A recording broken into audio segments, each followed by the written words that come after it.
Beyond the Golden Gate Bridge awaits glorious Marin County, home to sweeping vistas, diverse cultures, and inspiring causes. Join us for Marinterviews, profiling people and projects, creating a meaningful impact in our community. Hi there, welcome back to another segment of Marinterviews, where we showcase people and projects making a difference in our gorgeous county. I'm Sandy Grimshaw. Thanks for joining us, and I'm very pleased to introduce you to Martin Lowenstein, who is the Executive Director of the Friends of China Camp. It's really good to see you again. How are you, Martin? Terrific, Sandy. Thank you for inviting me in. Absolutely. So here we go. Everybody knows where China Camp is and how gorgeous it is, but what is your nonprofit, Friends of China Camp? Friends of China Camp is the nonprofit operator of China Camp State Park.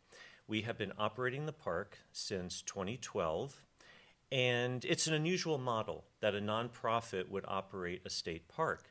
Mm-hmm. The reason this model exists is because of the 2008 financial crisis. California went through a few years of a budget crisis, mm-hmm. and one of the ways that California thought they were going to save money was by closing 70 of the 280 state parks. That's right, I remember that. Right. So, at the time, Congressman Jared Huffman, who in 2011 was in the state assembly, mm-hmm. introduced a bill, AB 42, that would authorize nonprofits like Friends of China Camp to operate state parks. That bill passed, and Friends of China Camp entered into an operating agreement with state parks. And so since 2012, we've been operating the park. And I remember reading something or possibly talking to you before about, didn't Friends of China Camp now become kind of a model for other state parks? Yes. You know, this whole notion of a nonprofit operating a state park back in 2012 was sort of meant to be a stopgap measure. You know, it's like, okay, we'll have Friends of China Camp and a few other nonprofits operate these state parks until the state's finances are in better shape. Well, we're 12 years into it. Yeah. And over the last couple of years, I've been negotiating a new operating agreement with state parks for a longer-term operating agreement. The state likes this model. That's pretty terrific. And since state parks doesn't get adequate funding from the legislature, nonprofit park partners are the way they're able to piece it together so that the state park system is adequately staffed and funded. So we have an important role to play. So do you actually, since I am wearing the nonprofit hat also, and I know how fun it is to look for sponsors and donations, do you actively do that? People can actively donate to the Friends of China Camp? Yes. So it takes $1.2 million to operate China Camp annually. Okay. My annual budget is $800,000. Oh, just a little short. I'm a little short every year. The $400,000 gap is made up by volunteers. Okay. $400,000 worth of value is contributed by volunteers maintaining the trails, being our docents, staffing our kiosk, my bookkeeper. Wow. So I can't, this idea of operating a state park, it can't be done without volunteers, first of all. Mm-hmm. Secondly, if you look at the $800,000 budget, only half of it comes from park revenue. Camping fees, parking fees, event fees. The other half is the fundraising we do. So $400,000 we have to raise every year to balance our budget. Wow, no pressure at all. Do you have a gala? Do you have a come to the park festival? What do you guys do? Yeah, for fundraising, most of our effort goes into one-on-one relationships. Okay. As you know, it takes an enormous amount of staff time, volunteer time to put on big events. Right. And so we have found that it's just a more efficient use of our time to raise money with those one-on-one relationships. Having said that, we try to treat our members well. And so we will have member events that makes sense. during the Right. year. Yeah. Like appreciation Exactly. type We events. have an appreciation breakfast and there's an appreciation lunch. Oh, that makes sense. So, yeah.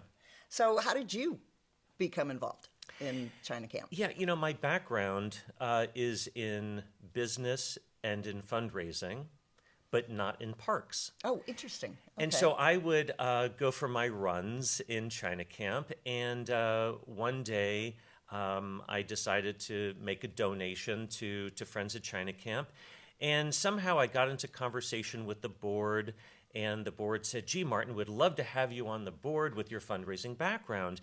But then I realized that what they needed was a full-time fundraiser. Yeah. Because, like I said, they needed to raise so much money to balance the budget. And at the time, they were a volunteer organization. Well, 6 months later, the board of Friends at China Camp decided to create the executive director position. This was in 2016. And they invited me to a board meeting for a conversation. And the next thing I know, I'm employee number 1 of Friends of China Camp as the executive director. I didn't know much about terrific. parks at the time, Okay. but the board said, "Don't worry, Martin, you'll learn." And sure enough, I learned. I learned how to operate a park. I learned how state parks functions Yeah. as a bureaucracy. And now my staff and I understand the ethos of how state parks operates, and we're doing a terrific job. Yeah, you sure are. I remember we talked last year, and it was during the huge storms of 23. We just had one. How was everything going? I think last year you had to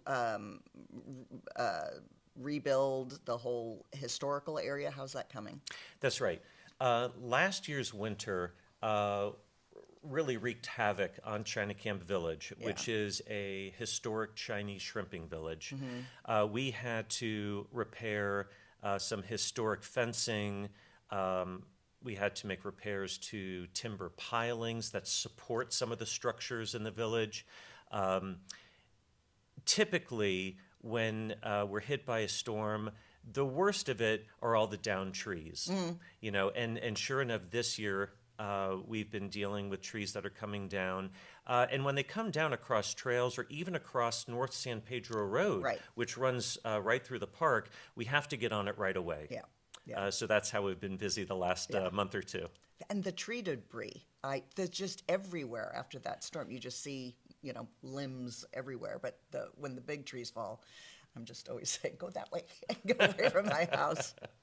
So what is brewing for the rest of the year? What do you So have? let me tell you what we've done in 23 and what's on the docket for 24. In 23, I think our highlight project was a new trail signage project. And what was particularly special about it is that we reached out to the San Rafael Fire Department and said, look, we're designing and installing new trail signage. What, if anything, would you like to see on it? And the fire department said, we'd like to see emergency locator numbers. So we designed our new trail signage, had it approved by state parks, including these yellow emergency locator numbers that are on every trailhead sign, every bridge. And now a map exists of the park with the location of all of these emergency locator numbers. All of the emergency services have a copy of these maps. And that way, if somebody is injured in the park, all they need to do is say, what is the nearest number? And the emergency services, whether it's the sheriff's office, whether it's the fire department, can come out and locate them easily. They don't have to worry about trying to figure out where to drop a pin on their Google map. They don't have to worry about trying to figure out coordinates. This is a very low-tech way of getting their location. Getting the location out there, and letting the comfort because I've hiked those trails before, and that comfort of knowing, well, if anything happens, I know right where I am. Instead of saying, well, the big fir tree to the left, but around the corner, it's like you have numbers, which is great. I think is that going to be utilized in other parks in the state? It is to be seen. What I do know is that the San Rafael Fire Department would be happy to see that system rolled out across San Pedro Ridge, all the Yeah. way from the Bay to 101. So not just in China Camp, but in city parks and county open space, so that San Pedro Ridge has this system rolled out. But since you're talking about various land managers, it's going to be years before that system That's gets when rolled those out. relationships Yes. come in handy. Yes. So that's great. Was there any other main idea behind Friends of China Camp you'd like to make sure we get out there for people? Yeah, Friends of China Camp, yes, is a nonprofit that operates China Camp State Park. But, what I don't think people realize is that we are, in every respect, a community-operated state park. Our volunteers are all locals. Our donors are locals. We can't operate the park without the community, without the volunteerism, without the financial support. We don't get funding from the state to operate China Camp State Park. Okay, that does not commute to me. Why if our beloved China Camp is a state park, how does that work with the bureaucrats? Well, it all started in 2012 when Friends of China Camp and these few other nonprofit operators signed their operating agreements. And the state parks was unable to fund That's true. The state park system at the time adequately. And ever since, the truth is state parks is fairly low on the totem pole when it comes to the legislature making its appropriations to the different areas within the budget, whether it's education, social services. State parks is pretty low. Right. And so state parks, the Department of Parks and Recreation, DPR, they oversee the state park system. Okay, They that are makes sense, they are right. inadequately funded, and so nonprofit partners like Friends of China Camp have to make up the difference. Okay. So you're able to say we can do it our way. That's right. Yeah. And I just want to say, in 23, there was an important piece of legislation that passed both the Senate and the Assembly and was signed by Governor Newsom, and this was SB 668. It was an important piece of legislation because it eliminated the sunset date of AB 42, which set us up as a nonprofit operator. Okay. And so we are, over a decade into this model now of this public nonprofit partnership, and have demonstrated that it is an effective model and that nonprofit operators do understand the ethos of state parks and how they should be operated. And now this legislation passed, signed into law, and so we no longer have this sunset date looming over the nonprofit operators. You still have your schedule. You still know what your budget is. You still have all of those goals. You don't have this other. Right. So now the Department of Parks and Recreation isn't facing a sunset date, but after which it no longer can enter into these kinds of operating agreements. Okay. And I think it's a real testimony to the success of this model that the legislature voted to pass SB 668.